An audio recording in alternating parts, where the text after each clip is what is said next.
Welcome to the Laughter Clinic podcast with comedian and suicidologist Mark McConville, bringing you practical, evidence-based self-care strategies, the latest research in mental health, along with conversations that inspire, educate, and entertain. This is the Laughter Clinic podcast with your host, Mark McConville.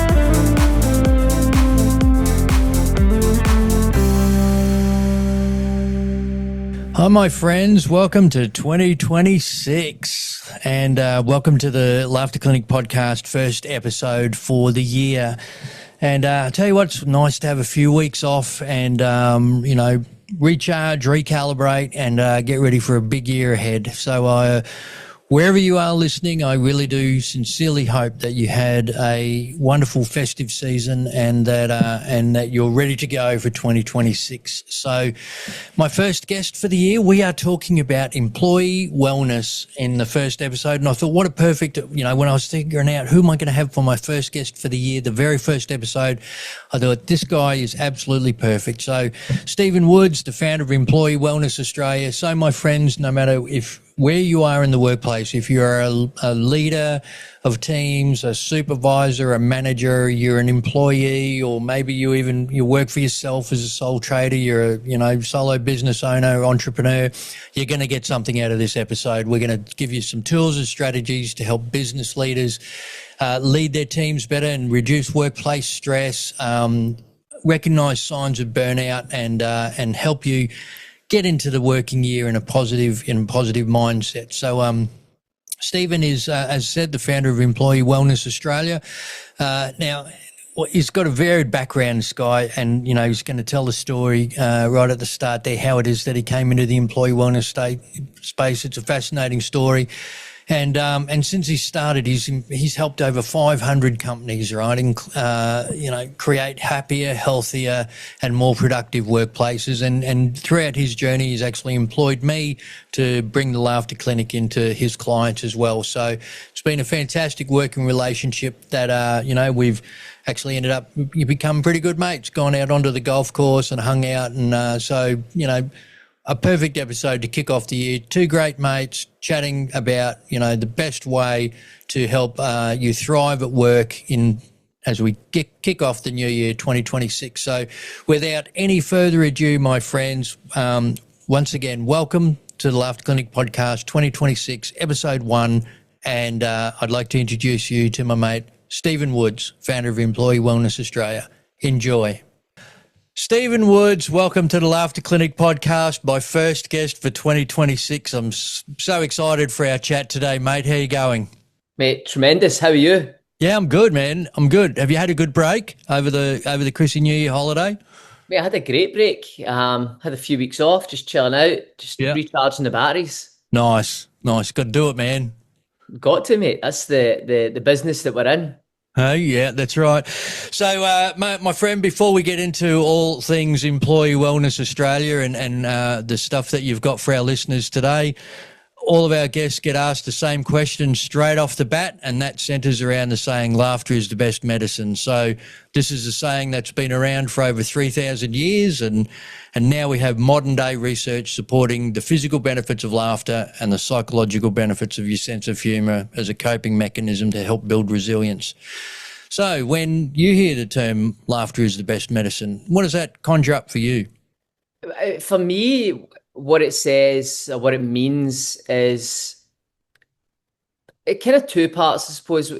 One is surround yourself with good people. Because I think at my Christmas break there, on New Year's Day, we had about 8 of us went out to, it was a bowls club up in Rainbow Beach. So if you've been out there, there's absolutely nothing happening.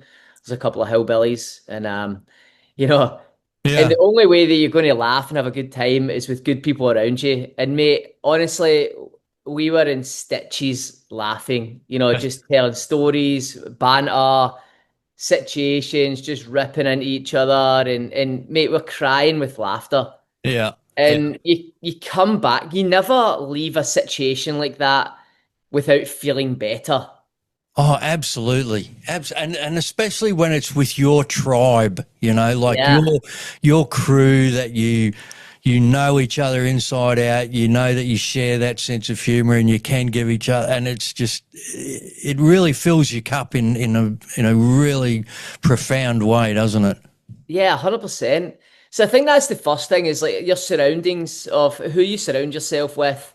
And it's going to tie into what we know, which is a bit of a buzzword at the moment around psychological safety. Mm, But people that you feel genuinely comfortable around, that you can just be yourself. There's mm, no pressure to be anything other than yourself and just show up and have a laugh. yeah, yeah, Um, and the second one is just around like try not to take yourself too serious or try not to take situations or life too serious. You mm, know, there's so much, like you look around the world at the moment, there's so much that you can focus on that could be a situation. You know, we've got all this stuff happening overseas, we've got the whatever's happening in America, and mate, we've got loads of global challenges. And if you sit down and get stuck up and stuck in the weeds of everything that's happening around you, then and take everything that's happening to you so personally, then it's really hard to just enjoy life. You mm, know, we're lucky. We live in, I would say, the best place in the world, which is the Gold Coast. Um, but we're all really lucky if you can sit in a laptop and sit in a podcast and sit in your phone, you know, man, we've got a lot to be grateful for. And I think if we can take ourselves a little bit less serious and take life a little bit less serious and just realize that, having fresh fruit, for having fresh water, clean water, having people around you who love you, man, that's always stuff to be grateful for. And no matter what's happening in work or life, and there's always challenges with it. But yeah, we're all pretty lucky if we have a look around. yeah, absolutely. Yeah, it's hard to, it comes back to that, really moderating how much news and media that you're taking in and that sort of stuff. Because, if you're already susceptible to stress, anxiety, or depression, being bombarded with negative news from around the planet isn't going to help. Mate, I would even argue, even if you're not susceptible to Oh, for sure, anxiety, absolutely. depression, but I think like it's good to be aware, but understanding and talking about control the controllables. Mm, You know, if you cannot control it, then yeah, be aware of it, but don't get yourself bogged down with it. mm. Yeah, I totally agree with all of that. I really do. So let's get into you and share with us, what is it that drew you into the employee wellness space? The story behind you setting up Employee Wellness Australia. Mate, I wish I could say it was I found a gap in the market and I built out this business plan and I chased it down and but it definitely was not that. It was a series of events and careers that almost shaped it. So back when I was younger, I signed a professional contract with a Scottish football club called Wraith Rovers. And then a few years later, got released. And that was a kind of fork in the road moment where do you continue chasing this dream of becoming a professional footballer and making your money that way? Or what are the percentages of you making it? And so I got an opportunity to become an apprentice electrician, did that and played part-time football. Completed my apprenticeship, went into the office doing electrical estimating. And during my time in the office, one of my colleagues had a stroke. And that was the catalyst for me. And it wasn't immediately, it was probably a few weeks later to just book flights and just go and live a little. I'd always wanted to travel to Australia because my cousin was out here. Hmm. And he was telling me, and it's really bizarre, but he was like, man, we can sleep at the beach. And I was like, and I was like, what, you can sleep outside and not get cold? Did he tell you that our beaches have sand and not rocks? Was that the Exactly, appeal? yeah. And I was like, this place sounds unreal. And I watched Home and Away. So, Oh yeah, well that gives you a good so snapshot of Australia right there. yeah, so then I was like, and I kept putting it off. So when I was playing football, I wanted to go, but you can only go during pre-season, um, or the off season, sorry. And then I got the apprenticeship, so I couldn't leave until I got the apprenticeship because I wanted to get that. That was my family. The background is all construction and trades. Get a trade, you'll always be able to fall back on it. It's pretty much the mentality of where we are from. And then it was, oh, there's an opportunity in the office. And I remember chatting to a few people around that time, and they were saying, look, this doesn't happen often. Get off the tools as quick as you can. Get in the office. You'll save your back, save your knees, these injuries that tradespeople get. Mm. So then that was the next big opportunity. Take that, try and learn it. And then when that guy had the stroke in the office, and we had an open plan office, that was really the opportunity for me to go, do you know what? Life really does just go on. With all due Mm. respect, Mm. the company made it work. They found different people to do that role. People stepped up, people get shuffled around. And so I just thought, like, this is it. Came to Australia. I kind of started, that was, I suppose, my self-development phase, I would say, where I started reading more books, trying to learn more about myself and life. And I came across this Ikigai, and I'm not sure if you've heard of it, but it's a kind of The Japanese. Japanese, the Japanese, yeah, I think is that what you're referring to? Yeah, Yeah, yeah. So it's all around finding your purpose. that's right. And Yeah, so finding your purpose is, what are you good at? What can bring in money? What does the world need? yeah. I think there might be something else, but essentially that's what I was trying to figure out. So I done loads of random jobs, getting sales. I was trying to sell holidays to backpackers. I was doing recruitment. I was doing office works. I was doing like everything. And then I got into the fitness industry. And so during the fitness and during my time there, I kind of fell in love with it. And I fell in love with exercise. And, I was working as a Sparky, and I was giving people power to their houses, and it was never fast enough, quick, good enough. It wasn't up to their standard. There was a mess, blah, blah. And I taught someone how to squat, and they were the most grateful ever. Oh my goodness, like, thank you so much. Like, no one's taught me how to squat. And I was like, what? What? I've been giving people power for the last 4 or 5 years, and I've never got so much as a thanks. And I've taught someone how to put their ass down below their hips and below their knees, sorry. So what you're saying is not all squats are created equal. Yes, Is that what you're saying? I deliver the best squats. Oh, that's good, mate. And so then mate, fell in love with this fitness industry, and just like, I suppose selfishly it was the thanks that you were getting. Thanks for teaching me that. Thanks for educating me on it. Oh, I didn't know that. And so then that fed this fuel to learn more so that I Mm. could then educate more. And then from there, it kind of morphed into getting busy on the floor in the gym. And then we started the online portion. This was pre-COVID. Hmm. And then during COVID, our online business started pumping. And so, because we were set up for it and everyone had to shift online. And so it was just an easy transition for everyone, and for us. And what were the services you were selling online at that point? So what we did was, it was training, nutrition, and we done mindset. And then what we did was we had these education workshops on a Tuesday and a Thursday night. And Hmm. so our clients would come on, and we would teach them about stress and mindset and, burnout and fatigue and all of these kind of areas that we noticed that people struggled with, Hmm. because we could give them the perfect training or the perceived perfect training plan and nutrition. Hmm. But if they weren't managing their stress and they felt overworked and overwhelmed, they would always fall off the wagon. Mm. And so our goal was, we need to educate them on a bigger platform and a bigger kind of a more global approach, because what's happening outside or in work is affecting what they're doing outside of work, and it's affecting how they feel, mm, which then is affecting how they turn up to work because they've got a lack of energy. They're not performing well. They're moody. They're irritable. And for a leader, that's not ideal. If you're mm, not feeling the best yourself, mm, mentally and physically, then that's going to project onto your teams.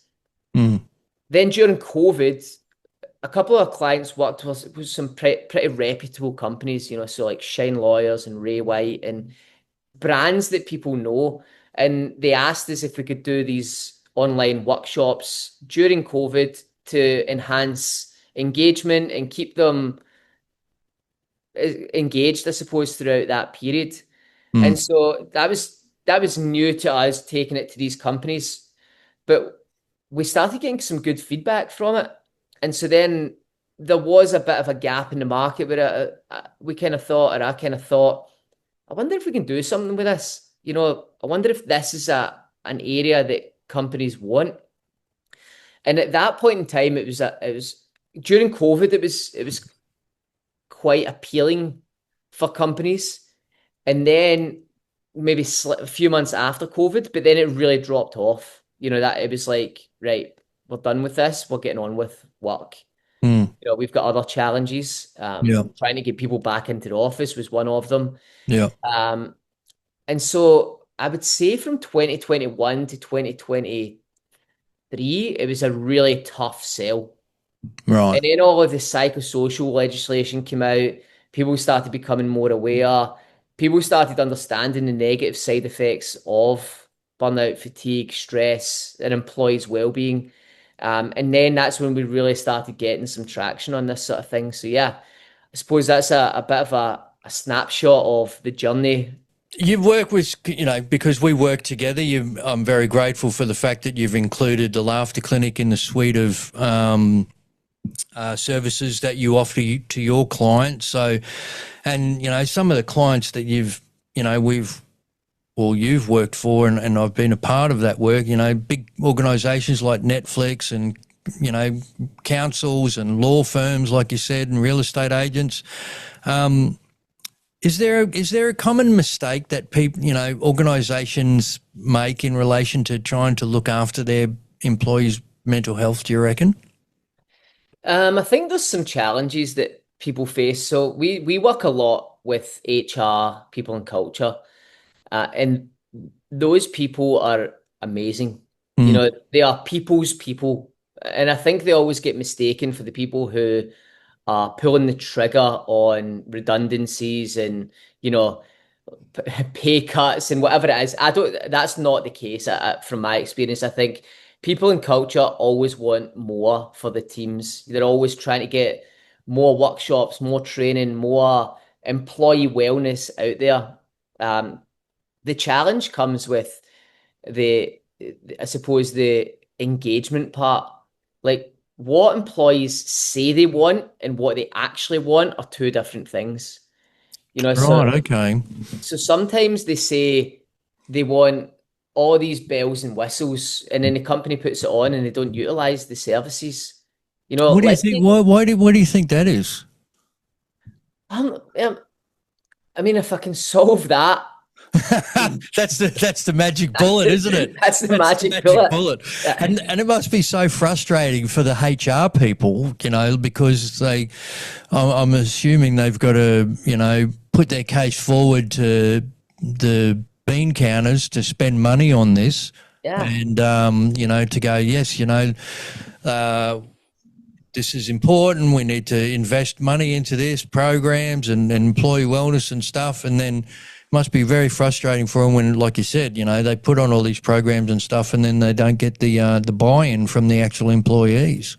Yeah, I don't know what it is. It's like, let's take for example, you get a workshop, you've got 100 staff, and you say, right, okay, we're going to get the laughter clinic in. We've got Mark McConville, professional comedian, suicidologist.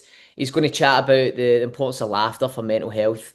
So you've got 100 employees, and they're all saying we want to do more for employee wellness, and you get what, I don't know, 20, 30% of them turn up. Mm. And then they say, oh, we want this during work hours. We want to get paid for it.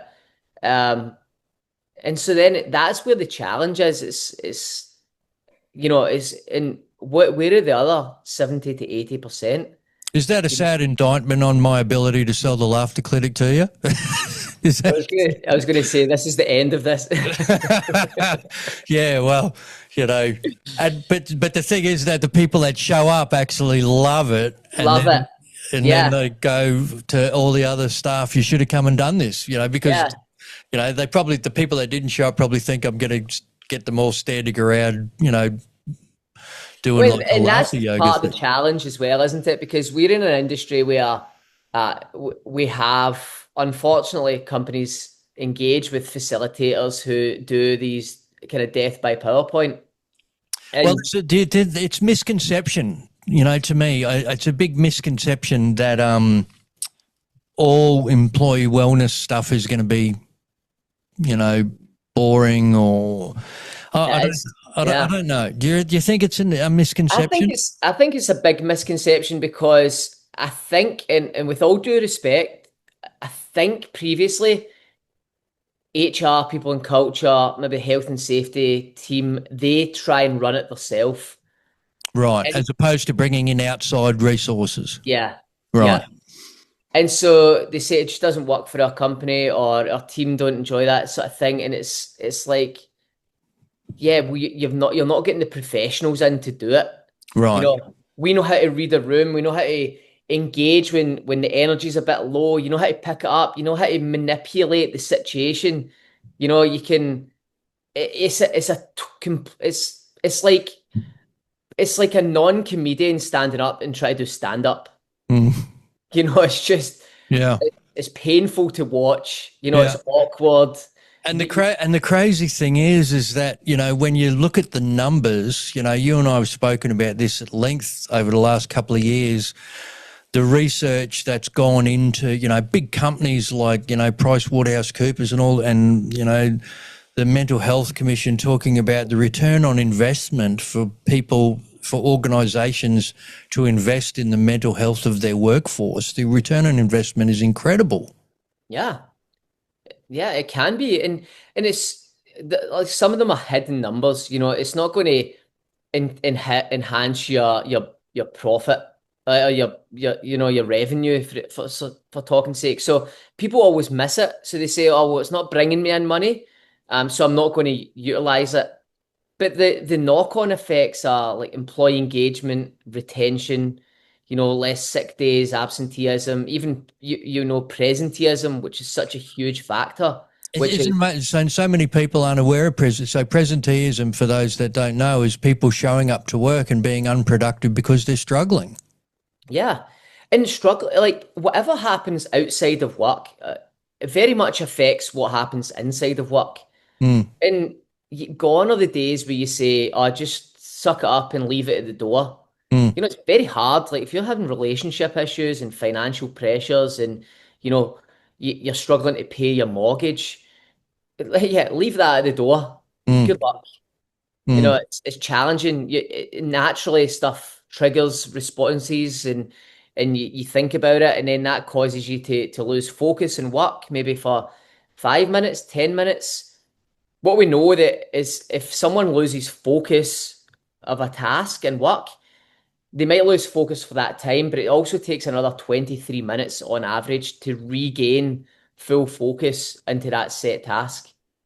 And we talk about this where single tasking versus multitasking. Yeah. So that's one of the stats that comes up with that. But yeah, people are genuinely struggling at the moment. And I think, and you'll know this in the mental health space, but even those who haven't got like a mental illness as such, there's just life pressures. Well, a lot of cost of living.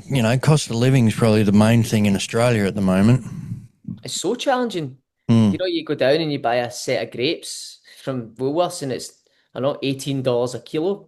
A set? You're buying a set of grapes? A set of grapes, yeah. A set of, at that price, a set of two. Sorry, mate. Yeah, it just got me. But and the other thing is, not only are they struggling, cost of living pressures, but there was a report released at the beginning of last year that said 1 in 5 Australians aren't seeking professional mental health support wholly and solely due to cost. And this is another thing, imagine so when you think of your stress and having a breakdown, you've got what you call your allostatic load. So this is the accumulation of stressors that you can handle before you have that breakdown. So imagine you've got your financial stressors, you've got relationship stress, you've got stress from work, deadlines. Maybe you're not getting on with a colleague in work, and then you're watching the news. You've got all of this stuff happening in the news. You're worrying about that. You Mm, know, I mean, it's no wonder that if you're not, and then what you said there, people are struggling because they think the perception is that they can't afford it. And so my argument would be, and I go back to my colleague who had a stroke in the office, whose responsibility is that? Is it his and solely his? Maybe. Does the organization have somewhat of a responsibility there? If mm, we're not educating our leaders and our managers on how to identify stress, burnout, fatigue within our team's presenteeism, and having the conversation and saying, "Hey, Mark, it looks like I've noticed that like you've not been yourself lately. Is everything okay?" mm, You know, yeah, everything's fine. That's always going to happen. mm, Well, here's what we're noticing. Like, are you really okay? Because what we're noticing is productivity's down, your numbers are dwindling, etc., etc. I just want to check in. Usually, if you ask that second time and you've said performance has dropped, people are going to people are going to get a little bit defensive, but also say, "Oh no, this is what's happening." mm. Well, let's talk about burnout specifically, right? So, because workplace burnout is a thing, and so from everything that you look at in the employee wellness space, what do you see as the early warning signs that someone is heading towards burnout?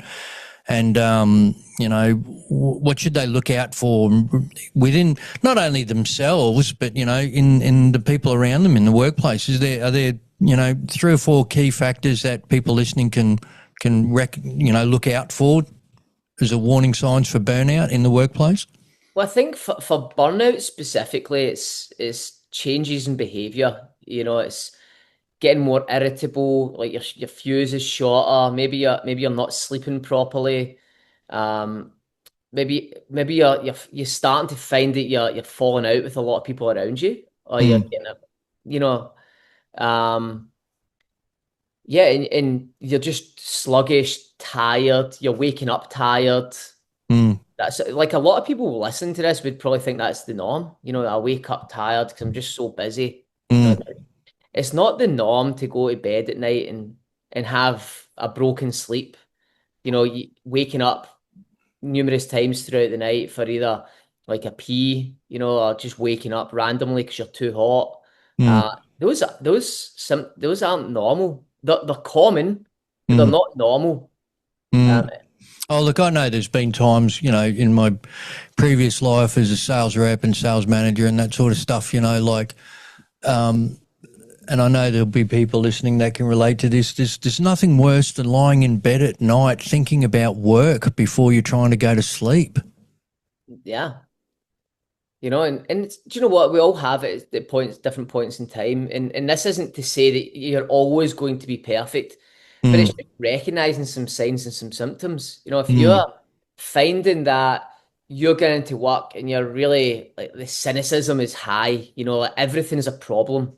mm, Every project's the worst project, every job's the worst job, the team's the worst. mm. You know, you're So does finding this it. lead into to culture, workplace culture? Yeah, well, I think it all ties into culture as well because I tie back to football, like professional sports, Mm, and you, in sports naturally. you've got a group of competitors or people who are highly competitive. That's why you get to that point. Mm, And the culture is, how do we win together? mm, And the and within that culture, there's an area of performance, and we say, well, I'm going to pull up your performance uh, based on your personality, I would say. So, if you're the type of person that you need an arm around the shoulder, then that's what you get. If you need a kick up the arse, then that's what you get. Like, everyone's a little bit different. mm, And I think everyone can conceptualize that in the sporting industry. Managers, losing their temper at the team because they're not performing properly, and the team accept that. That's just the norm. But yeah. when it transitions into that corporate space, it changes a little bit. But I Mm, don't think it needs to change dramatically. I mm, think we should have a culture where we can pull up poor performance appropriately, mm, and we can put the arm around the shoulder for someone if and when they need it, and we can congratulate people and like man of the match. If you've mm, performed well, let's recognize that. mm, What is the cadence? What is the routines and rituals that we're setting so that we can ta reward people when they're performing, and then also pull people up when they're not? mm, I think in the corporate space a lot, in with the working environment, all we want to do is pull up bad performance and poor behavior, mm, and we never get round to recognizing good performance and good behavior, mm. which means these difficult conversations end up a little bit harder. Yeah, yeah. Is there something that you think, a silver bullet that makes a positive workplace culture? But a good leader, A good leader. Okay, so well, all right then. So let's talk about leaders, right? yeah. Anybody that's listening that may be a leader, right? Okay, because leaders, managers, team leaders, supervisors, all that sort of stuff, right? So if we've got any leaders that are listening right now, we're starting the work year. We're just about to kick off 2026. Some people would have already started back in the workplace and that sort of stuff. What do you think are three, for anyone listening, what are three practical things, strategies that leaders or supervisors can implement this week to help reduce the workplace stress on their teams? Well, let's start off with, you don't need to be a manager to be a leader. Right. So there's a difference between managing and leading. Managing is the planning, the organization, controlling the resources, all of that sort of thing. Leading is about inspiring people, like thinking about a vision, motivating people, getting them on board on the journey with whatever you're trying to achieve. Mm, Now, I've seen great leaders who are like even entry level staff. They've just got this presence. They're influential. People want to follow them naturally. mm, And this is, you see it in social media. Like, influencers are leaders in that space. mm, They've got, if you've ever met a real big influencer in person, they've just got this aura. They've got this spark. They've got I don't know, this magic pizzazz, I call it. They've just got something that people are naturally attracted to. So that's a leader. If you're right. someone on that journey who, we've had a leader who you would do anything they say, anything that they want you to do, jump how high, that type of Mm, person. yeah. But you've got other people, and that's what a great leader does. Mm, They're not standing over the top of you, telling you what to do, and you're literally just guided by them. You're following them. You're inspired. You want to work for them. mm, And I think if companies can invest in their leaders, and teach them, it starts off with skills, mm, and a little bit of kind of natural aura and confidence, and then shaping that into the type of leader that you want to be. mm, So managing, like helping, like lead people, bringing them on the journey. I think, yeah, it's a if you can get the right person, I mean, mm. it can be special for an organization. Yeah, yeah. So the three practical strategies for our leaders that are listening that they can implement this week, do you reckon? I mean, chat to your people, get them on board with the journey. if you've not. I mean, I'm guessing if someone's a leader, they've done all of this stuff. You know, leaders are they're natural at this. It's they would. Because we're talking about how leaders can help reduce the workplace stress of their teams, of their employees, and that one thing, like you were saying, there, simply talking to them. You know. So let's reframe the question, because I think if you're a leader, people are naturally following you. You're doing this stuff already. But I think if you want to be a great leader and you need to get your team on board. So you're all about, and there's, as I said, there's a difference between leading and managing. I think some people would say they're a leader just because they're a manager, and I don't think that's necessarily true. You know, So the distinctions in workplaces, we're probably going to have, you know, supervisors and managers, you know, that sort of stuff, probably recognised more so than leaders. You can still be a leader if you're a supervisor. So management is systems and processes. Leading is influence in people. Right. So if you're getting people on your journey and people are doing what you want because you're inspiring to them, and you can be inspiring in a variety of different ways. You know, you can inspire them because you're good at your job, the way you talk, your vision, how you cast the future to people. They're telling people, this is where we're going. I want you guys, whoever's on board, come along with me. Yeah. Yeah. You think of great companies as well, you know, like Apple, Steve Jobs. I don't know if you've heard the Nike story with Knight. I can't remember his name. You know, you get Simon Sinek. You know, these guys who are... and that's it. Simon Sinek is great, and they're all getting people, you know, people are naturally inspired by them and want to be part of that journey, want to be part of that tribe. Exactly. You know, if they asked you, do you want to come and work for me? You'd be like, yeah, hell yeah, man. Like, I don't know what the job is, but that guy's a great leader. I'm inspired, and I know I'm going to learn something here. And so that's a leader. A lot of it, to me, also comes down to trust. 100%.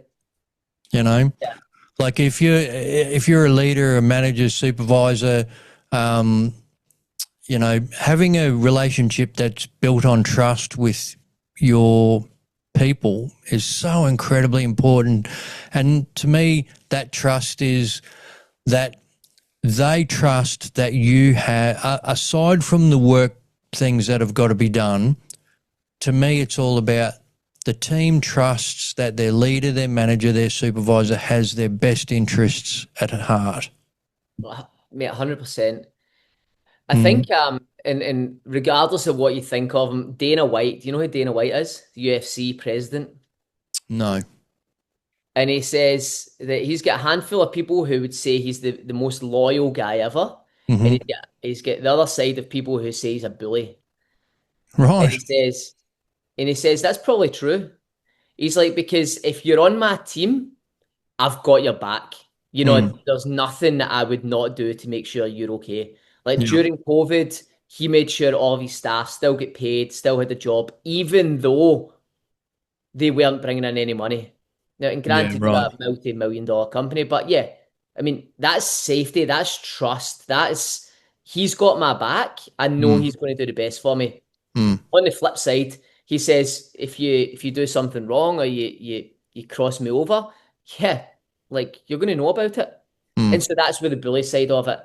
And so I think with leaders, yeah, trust is a huge part of it. That ties into that psychological safety of, I know I can go and speak to Mark and he's not going to judge me. You know, and there's not going to be any repercussions for me giving feedback on systems or processes or the goals that we're trying to achieve. And I can go and talk freely to them. I think that's... Well, that's probably, you know, one of the things that I think if we were to nail it down into the three, you know, obviously, like you said, for the leaders and the managers, you know, that ability to inspire and bring people along with you on the journey and see the bigger picture of what you're trying to create.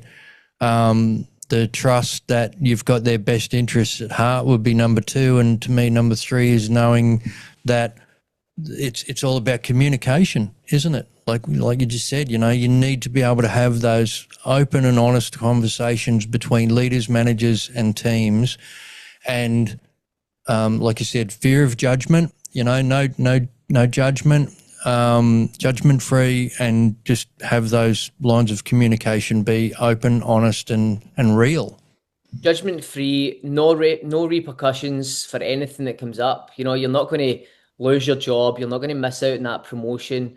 That is the safety that you want. You know, I want you to come to me with feedback.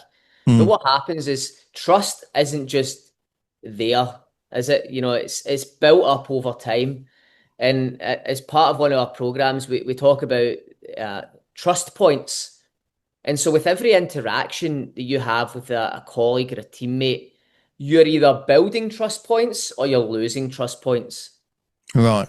You know, so and it starts off very minor. You know, it starts off with, I'll meet you here at this time. And if you're not there at that time, you've lost a trust point. It's not huge. It's definitely not huge. But you keep losing these trust points. You then become unreliable. And that's how trust is formed, as opposed to, you know, you say to someone, we're going to review your performance in 6 months and have a look at that pay rise.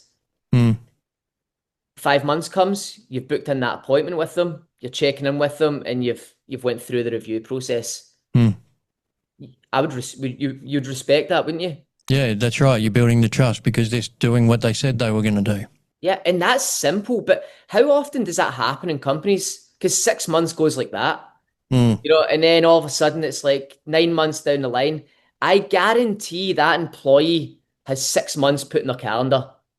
Whether they bring it up absolutely. or not. Yeah. You know, whether they bring it up or not is a different story. But 9 months, 12 months, 18 months, you're like, oh, I should really book that in, but like they've not asked for it. On the other side, they're like, they've not spoke about it. They don't value me. I'm going to look for somewhere else. Well, let's do a bit of a deep dive into the employee aspect of it. You know, like we've spoken about the leaders and the managers and the supervisors. So, you know, what about from an employee perspective, where you've got someone that may be listening who is an employee for an organisation? They're starting to feel a bit stressed. They're starting to feel, you know, recognising those signs of burnout, and they may be in a position where, unfortunately, they don't have a supportive leadership team or immediate supervisor or team leader or something like that. What can the everyday employee in these organisations do themselves to protect their own mental health at work, do you reckon? When it comes to mental health, I think the starting point is, well, I'd hope that you've got a social circle of people that you can potentially reach out to and chat to outside of work, yeah. outside of work, and even just chat to them. You know, like mates, friends, family, and it can just be casual. You know, even just getting out and socializing. So, you know, social connection is such a huge part of Absolutely mental health. You know, someone can have a really terrible time in work, come home, go and hang around with their friends, and that can make it somewhat bearable. I think you've got to really, like, if you've not got a supportive leader, and are we talking that no one in the company's supportive, or have we got an HR team? Well, they're immediate, you know, they're in an organisation where they're a part of a team and their immediate supervisor or their immediate leader doesn't seem to be, you know, all about the workplace wellness. Yep. So I would try chat to HR and just maybe approach it from the point of, hey, I've got this situation. Like I might be struggling with X, Y, and Z, A, B, C. I've spoke to my senior manager, Mark. He's not really that supportive at the moment. Is there anything else I can do? I would say, from working with HR, and we've got a situation like this with one of our clients where they are now putting that manager on additional training on recognizing signs of mental health and fatigue and burnout, and also communication, because they don't want to lose good staff, you know. And so usually a lot of the companies nowadays will have some sort of EAP program, Employee assistant. employee assistance program, Yep. where you get a set number of sessions with a qualified psychologist. And the organisations that I've worked with that have EAPs in place, the ones that I don't know if this is across the board, but the ones that I've noticed, it's all anonymous. It's completely anonymous. So we've got one that we partner with Talked, and we provide that for our clients. We do not get any names, emails, phone numbers. We have no idea who's working with it, and we are one of the providers. What we do provide the company with is the areas of concern. So, whether it's relationship issues, it's work stress, family stress, financial stress, whatever that is. The reason we take that information is so that we can then do some education on those topics for the company as a whole. Trying to be proactive as opposed to reactive. Exactly. Yeah. So if that one person, because EAPs have a low utilization rate for some reason, companies will offer between 3 and 6 sessions usually for free. So you're saving like, I don't know, 600 to 1,000, maybe $1,500. There's some organisations that I've worked with, Stephen, that actually extend that assistance to immediate family members. Yeah, and some do, because they know that these situations can affect that individual as well, and so they but we get no information. But what we try and do is be proactive with what's happening outside. So EAPs, the utilization rate is between 3 and 5%.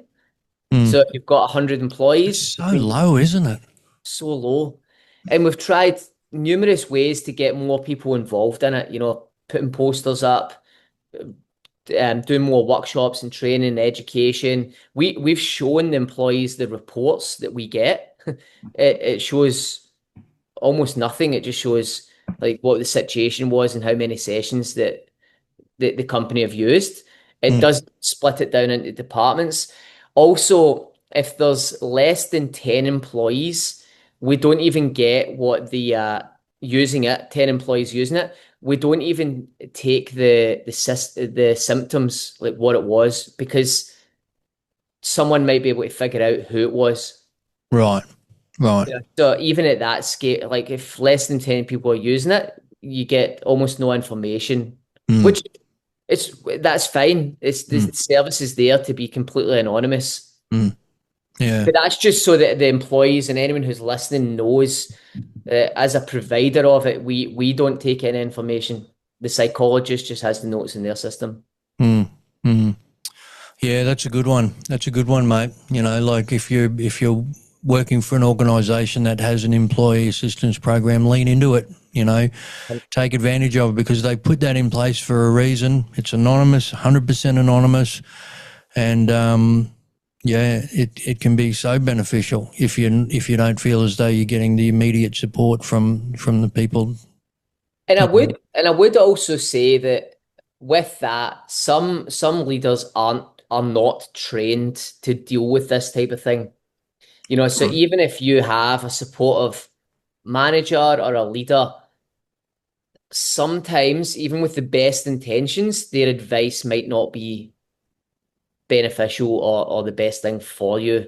And you'll know this yourself, Mark. You've been through a lot of mental health training. If someone is struggling with mental health, we don't tell them what we did. That's not the answer. That's not the right response to that. And so working with someone who's somewhat of a professional and knows what they're talking about and can point you in the right direction, then that's a psychologist, a counselor, psychiatrist, whatever you need, a doctor even, pointing in the right direction. Yeah. And so what about, like you and I both work for ourselves, and probably be people listening that, aren't leaders of big organisations or supervisors of a team of 20 or 30 people, or they're not an employee of an organisation. So for those like us, like the sole traders, the entrepreneurs, the people that are just, working for themselves, what can we do? Like I know what you and I do. We get out there and play golf and, enjoy our company outside of work and that sort of stuff. But if you had a message for solo entrepreneurs and sole traders, what would it be to look after themselves? Well, that would be it. Look after yourself, because I've never turned up to, like, as business people, sole traders, like as business people, we've got to sell to make money, you Mm, know, and to bring in income. I have never sold a deal turning up stressed, tired, overworked, overwhelmed, mm, I, it shows in every interaction. mm, If you turn up and you're tired and you've not got the energy and you're competing in a very similar platform to someone who's got energy, they're upbeat, they're positive, who's going to win that deal? mm, And so look after yourself, and I call it putting on your armor in the morning. mm, What do you need to do on a daily basis that's going to set you up for success? So for mm. me, it's I try and get a good sleep. I'm not the type of person like people say, got come and train at 5 a.m. I would rather have an extra hour, 2 hours sleep, and then go and train. And again, it depends on your industry. If you've got construction, you might be somewhat time bound. But look after yourself. So get up, exercise? Do you go for a shower to waken yourself up? Get music on in the morning instead of listening to the news. Like, what do you have? Like I know in the laughter clinic, you've got the laughter library. Mm, I've got my playlist in the morning that is pumped me up. mm. I'm singing along songs, high energy, high beats. Yeah. From there it's you're going in, you're having your coffee. Like what are your non-negotiables? Mm, To go into work and go, it doesn't matter what happens to me today, mm. as long as I've hit all of these things, it's a good day. Yeah. Yeah. And connection, I reckon, as well, for the solo entrepreneurs and sole traders, because it can be a lonely existence when you work for yourself. Yeah. And I think there's a lot to be said for leaning into joining, your local chamber of commerce, business groups. I know you're a part of local BNI on the Gold Coast here. Surrounding yourself, getting out and creating a social network of, not only your mates and your friends, but like-minded business owners who are in the same position as you. And look, I would say, yes, I think that's valuable. I think just having a good social circle for yourself is good.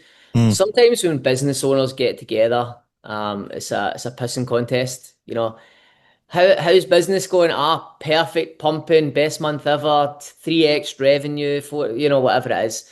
And we all know that in business there's challenges. yeah. We've always got challenges, and I'm lucky because I get to see the inside and under the hood of a lot of different businesses. Mm, And even some of the big businesses that we get to work with have some of the biggest challenges. You know, yeah. and they've got cash flow issues. They're no different. Even if they're bringing in 150, 200 million a year, they can still have cash flow issues. Mm, It's just different. yeah. And so I think what we've got to recognize is everyone we're in this industry because we probably wanted a bit more flexibility and time. And I don't know. I think you've got to get really clear on what you're getting into business for, Mm, because you can chase the wrong things. yeah. You can really chase. You think it's revenue and money that you want when really it's flexibility and lifestyle. Mm, I don't know how to say that, but I think people think money is what they want until they get money and they realize there's other things that they would rather do. So if you let's take I don't know, let's take people in the mines, for example. mm, Those guys aren't short of a coin. mm, They probably I know some guys who probably bring in what I don't know, 5 say, I don't know, maybe 10 grand a week. Mm. It's pretty good money. Yeah. And yet they're unhappy, they're struggling mentally, they've got other issues.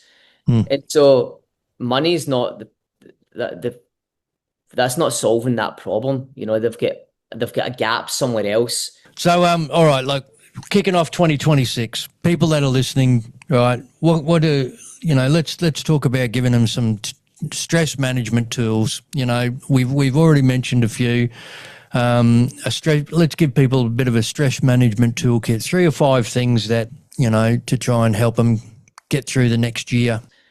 So I think like setting yourself up for success on a daily basis. I think you've got to have some sort of exercise or movement. Try and get some sunlight if you can, depending where you are in the world. Get some water. Mm. You know, journal. Practice a bit of gratitude. Get stuff out of your head onto paper. Yeah. Reaffirm what you're trying to do. Like have intentions. Yeah.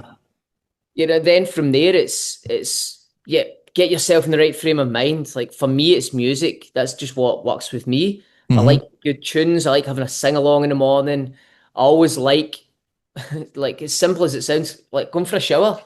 Yeah. Freshen yourself up, getting yourself ready, doing your hair, doing whatever you like. Make yourself presentable so that you feel good. Mm. And then from there it's make sure you've got some sort of structure to your day. Mm. Like have something or goals and things that you want to achieve within that day. Make sure you block out time for important tasks. Make sure you get through those important tasks because that's what's going to help you feel productive. Mm. To-do lists, ticking boxes, ticking goals. Yeah. Um, Make sure you eat well, like have breakfast, lunch, dinner, like schedule them into your calendar. Mm. Like your health and well-being is important. That ties in nutrition. Try and Yeah. have some sort of social connection at night. Sit down with your partner, make time with them. Watch Netflix, get a good show, go for a walk. I don't know, like, and then make sure you get to bed at a reasonable time that works again for you. Mm. Like if you can do that, I mean, geez, I think you're going to be well on your way. Yeah, mate. We're talking about that morning routine. That doesn't need to take long, does it? Because let's say you wake up, go and get a drink of water, you know, do your journaling as you're eating your breakfast, or it's what for mine's it's 3 things you're grateful for. It's one person, one thing, and have a look around the room and pick something. Yeah, right. So yeah, I'm grateful for my family, and then why? Why are you grateful for like Karen or your family or whoever it is, your Mm. partner? Yeah. And then one thing, geez, I'm grateful for my laptop, or have a look around and then go. Do you know? I remember one time I really like sat and I was like, do you know what? Like, I'm really grateful for this vacuum. Like, I think I spilled something. I was like, vacuums are such a luxury and we just take them day to day. But yeah, man, brushing's a pain in the ass, isn't it? Yeah, well, see, and you know what that is. You know what that is. It's because you've moved from Scotland to the Gold Coast, and now you've got fucking sand everywhere. I know, I know. I know. Because I know you're a fan of the beach, man, and you get sand in your truck and your car, Oh, and you get sand. everywhere.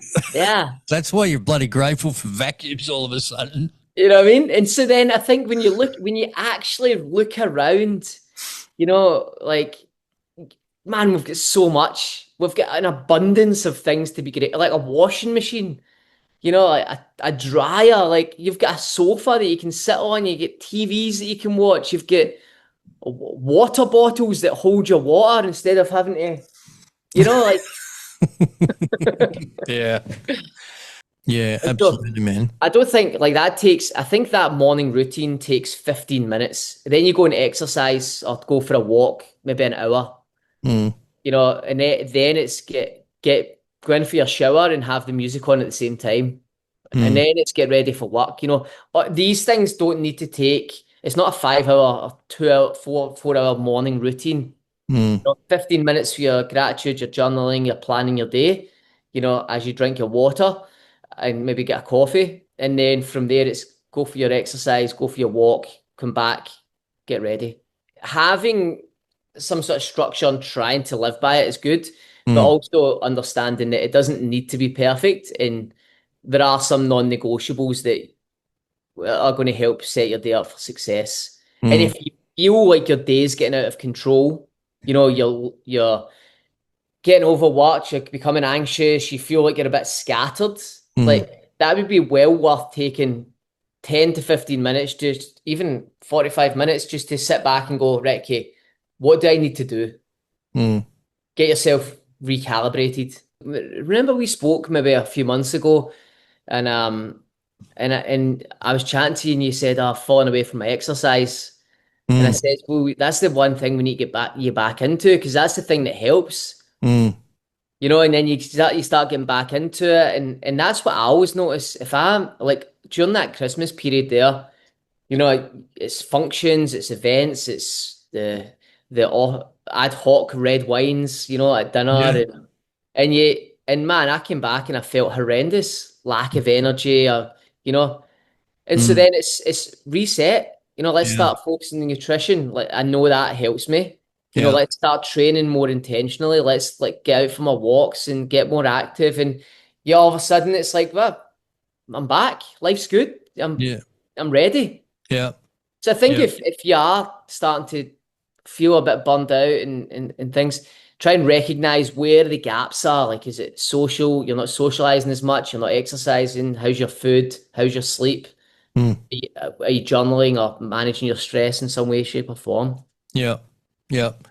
Yeah, there's a lot to be said for feeling good.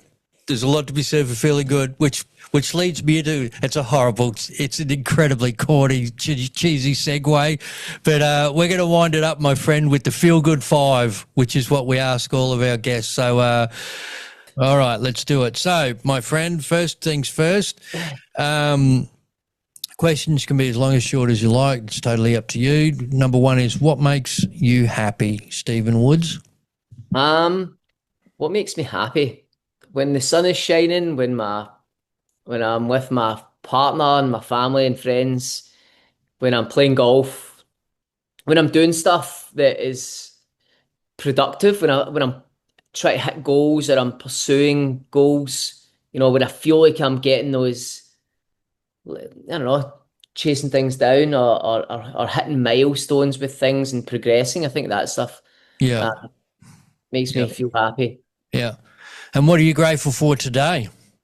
Today, mate, I am grateful for, like, I suppose everyone probably says, I'm grateful for this chat with you. So I'll try and avoid that. No, not a lot of people actually say that, mate. So Oh, do they not?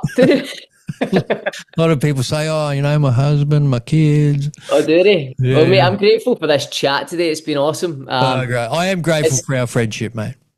it's good, yeah, and I'm grateful for that as well. I think you bring a lot of knowledge into my life, and a lot of kind of good resources as well, good tools with the laughter clinic, and I'm grateful for that as well. So yeah, mate, loads to be grateful for. We've got good family, good life. Like at the moment, the businesses are going pretty well. Yeah, I got a good supportive partner. My mum's here on holiday. She has been for the last 5 months. How's she loving Australia? Is this her first time out here? Nah, she's been here for a while. This is the longest she's stayed, so she's seeing the lifestyle now. Okay. The beach lifestyle. Right. So But she's yeah, moving out. yeah, she might get her own place. She'll probably move. Nah, I don't know if she'll move here. Right. Grateful for life by design. That's what a phrase that I've said this year Right. is everything that we do this year is intentional, and it's around the life that we want. Well, And we've that leads me into the next question on the Feel Good Five is, what are you looking forward to? well, we've booked a wedding, so that's in 2027. Hey, there we go. There we Whereabouts? go. Tambourine Mountain. Nice. Beautiful, mate. Been nice up there, so we booked that. How Then exciting. we've got some staycations booked over the next year. I'll do some camping trips with the lads. Yeah. Um, yeah, I got a few things, like a few opportunities coming up, with different companies and organizations. So yeah, a few retreats, and that's pretty exciting that we're speaking at. Nice. And the fourth question on the Feel Good 5 is, what's your me time, Stephen? Like when you want to switch off from the world and just, zone out and recalibrate, what do you do? Wait, a couple of things. Like I like playing golf. I mean, you and I obviously enjoy that. I like going to the beach, getting my feet in the sand, just lying in the sun. Yeah. Dragging that sand home. Dragging that sand home and getting that beautiful vacuum out. So that's what I like. If I'm looking to switch off and just chill, it's if I can get out in the sun somehow. Yeah.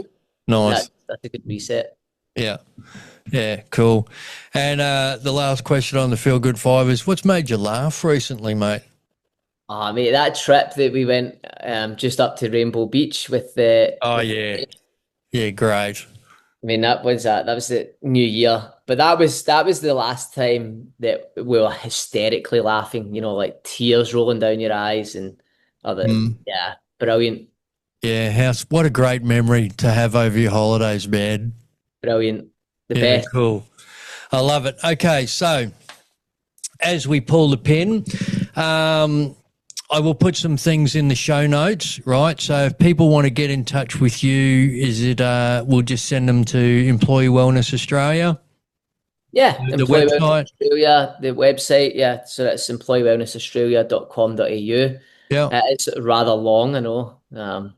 Yeah, well, I'll put the link in the in the show notes there.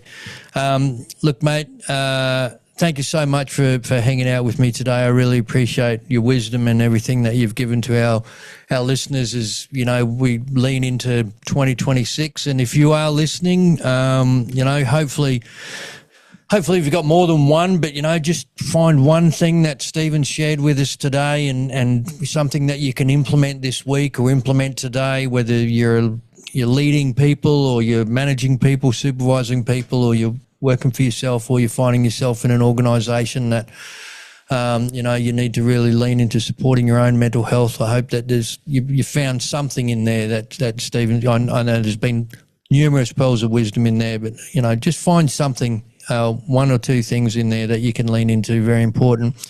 And if you know someone who could benefit from the information that Stephen's shared with us today, by all means, share this podcast episode with people in your network or someone in specific who you think might be able to benefit from it. And because, that's how we get the word out there, and we that can be your one action today for someone else, someone that that's struggling and might benefit from this stuff. So, and as always, if you love the content, like, subscribe, follow, and leave a comment in the show note, on the podcast site there to let it help other people find what it is we're doing. So that's that. Stephen Woods, you're a legend, man. I really appreciate all the work that you do and everything that you bring to the world, and your friendship, and I appreciate the fact that you've got me involved with the Laughter Clinic and being part of the Employee Wellness Australia journey. And you're a good man, mate. You're doing great things for people. Likewise. Thanks, mate. Appreciate you. All right, dude. Cheers. Talk to you soon. Thanks for listening, folks. Talk to you later. And always, as always, be kind to yourself and be kind to those around you. Cheers.